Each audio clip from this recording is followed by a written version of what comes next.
Coming with a 5-year unlimited mileage warranty and started at around £7,000, the first generation Hyundai i10 was a cut price alternative to the likes of the Fiat 500. But was it any good? Well, we've got one here, so let's take a look and try and find out.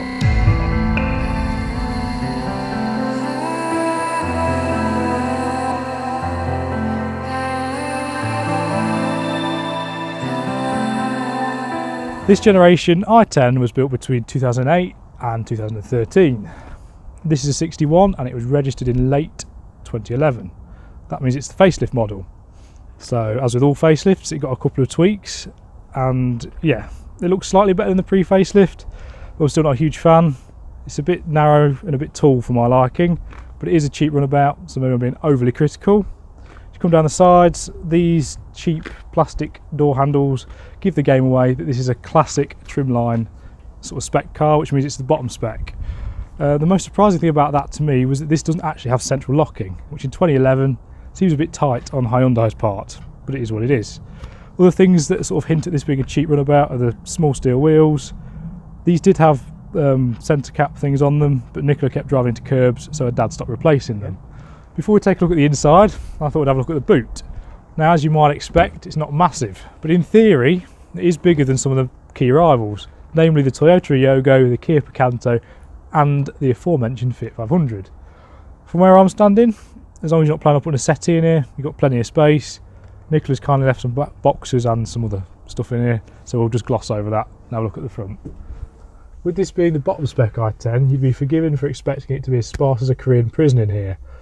And yeah, it's not massively luxurious. These plastics do feel quite thin and cheap, but you do get a few touches. You've got air conditioning, you've got a little interface there to plug your phone in and an aux lead into. That's quite nice. Up front, you're also treated to luxuries such as electric windows, and the driver does have a little screen that tells them some information, including, quite surprisingly, when to change up in the gearbox. I assume that is to save fuel. How useful it is, don't really know. So in the back, you're not treated to the same luxuries as in the front. So in the back, you're not treated to the same luxuries as you have in the front. You've got manual windows, a bit old school, and a cup holder, and that's your lot. Due to the sort of narrow nature of the car, 2 adults in the back is probably a maximum. We've got a slightly awkward camera setup in here at the moment. Not sure if it's going to make it to the final cut, but luckily there's 5 doors which make getting in and out fairly easy. It's a nice smooth takeoff. So on that note, the Hyundai i10 was available with 2 engines.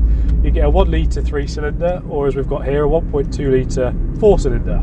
Now it's no powerhouse, it's got about 85 brake horsepower, and it's good for 0 to 60 in around 12 seconds. So it's not rapid, but it's fast enough to sort of keep up with traffic. And luckily, thanks to a rather nice little 5-speed gearbox, it's mounted quite high up.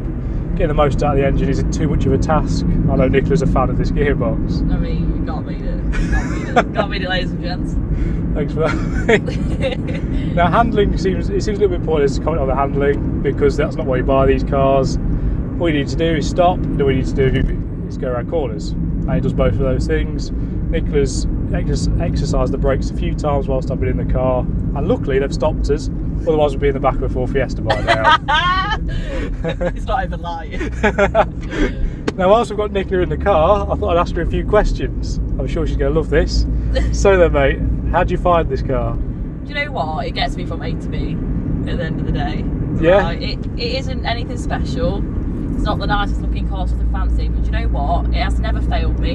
Yeah. And it gets from A to B sufficiently. And efficiently. And efficiently? Yes. Okay, great. I'm going to go in left. Yes, left here, mate. So that's pretty much covered what I was going to ask you. Oh, is that the answer you needed? Yeah, that's what I needed. So is it fast enough for you? Do you notice it's slow? Sometimes it is. It does take a little while to get fast sometimes, but I think that's purely because sometimes I'm in the wrong gear. Right, okay, so that's not necessarily the car's fault. Not necessarily the car's fault, but yeah, it goes fast enough. So when it's on the motorway, is it comfortable? Yeah, definitely. Yeah, cool. One final question. Okay. What would you change about the i10? I put the Audi rings right on that front of the baby. Right, okay, so that's nothing to do with the car. I didn't change something about it. I don't really know, because obviously I'm a girl, I'm not that much into cars, but I think, and if I had more money I wouldn't have this car, but you know what, it does. So to answer that question, you wouldn't change anything? No, except it cost me about 13 £34 to £36 to fill up. I'd have that cheaper. Right, well that's petrol prices, that's not the car. Okay, something else about No, the car. thanks for that, mate. I'll go and summarise. Okay, cheers guys. To summarise then, I think as long as you accept the Hyundai i10 for what it is, you can't really go wrong. So if you're in the market for a cheap little runabout, or maybe even a first car, I think it's definitely worth giving this car a look. I've been Blee, thank you for watching, and please subscribe.